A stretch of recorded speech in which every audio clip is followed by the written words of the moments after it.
आमच्याकडे हॉटेल आहे. पप्पांना अंडे घ्यायची होती म्हणून ते दुकानात गेले, पण तिथे थोडा वेळ लागणार होता म्हणून आम्ही लगेच पुढे गेलो. हे बस स्टँड आहे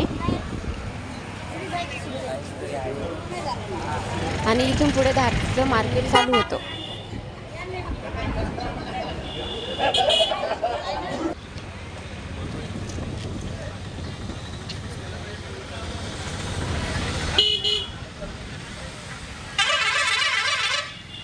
पप्पा म्हणले की आधी पेट्रोल टाकू म्हणून आम्ही लगेच पेट्रोल पंपच्या साईडने निघालो.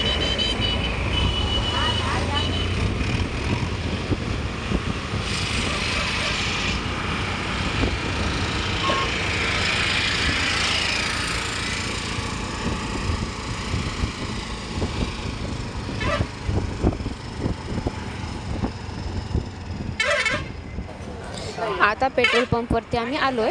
मागून एक मोठा ट्रक आला म्हणून इथे एक छोटंसं ट्रॅफिक झालं, पण ते लगेच क्लिअर झालं. आम्ही लगेच पेट्रोल टाकायला पुढे गेलो.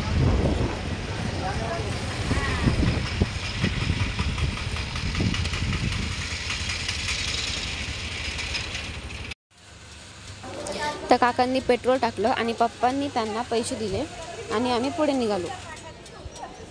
आमच्यानंतर त्यांनी अजून एका काकाच्या गाडीमध्ये पेट्रोल टाकलं.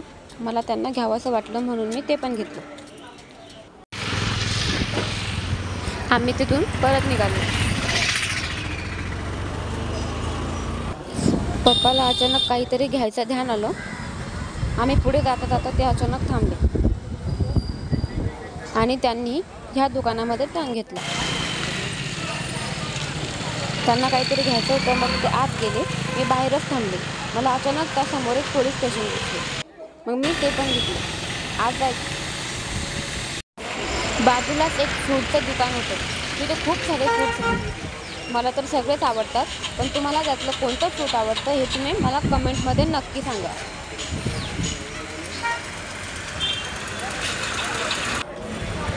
तिथे एक काका आणि एक बाबा काही सामान घेऊन चालले होते.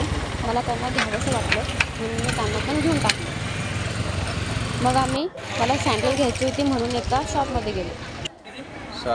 त्यांच्याकडे फक्त एवढ्या सँडल होत्या. त्यांनी मला 4 चॉईस दिले. मला समजत नव्हतं कोणता घेऊ.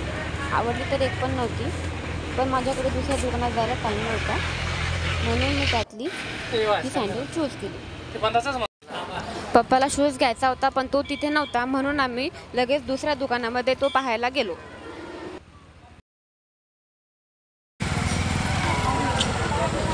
मग आम्ही या दुकानात गेलो, पण तिथे पण पप्पाचा शूज नव्हता. मग आम्ही म्हणलं तर आता परत घरी जाऊयात, पप्पाचा शूज नंतर घेऊ. त्यांनी अंडे घेतले, ते त्यांच्या समोर ठेवले. मग आलो. मग आम्ही लगेच आमच्या घराकडे निघालो.